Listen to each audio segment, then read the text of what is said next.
Welcome to this video where we're going to delve into a common problem when working with JavaFX. The problem we're tackling today revolves around the positioning of elements when applying scaling transformations in a JavaFX application. We'll take a close look at a simple example and explore why the behavior might seem counterintuitive at first. Now, let's jump into the solution to the problem we encountered earlier. The solution lies in understanding how scaling transformations work in JavaFX.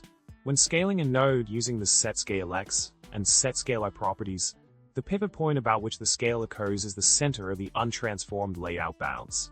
This means that any changes in the scale will affect both ends of the node equally, causing the node to shift from its original position. To control the pivot point and achieve the desired scaling behavior, a scale transform with a specified pivot point can be used. In the provided code snippet, we see an example implementation that addresses the scaling issue by utilizing a scale transform. By incorporating the scale transform with customized pivot points, we can control how the scaling operation affects the positioning of elements in the JavaFX application. Additionally, the code demonstrates setting up a border with a stroke type of centered, ensuring that the lines align properly within the border bounds. To wrap up, we've explored the intricacies of scaling transformations in JavaFX and how to achieve precise control over element positioning.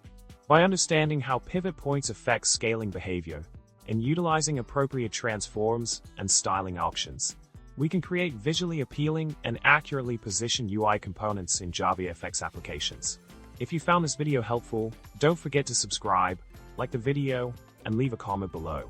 Remember, JavaFX can be a wild ride, but with a bit of know-how, you'll be scaling and transforming like a pro in no time.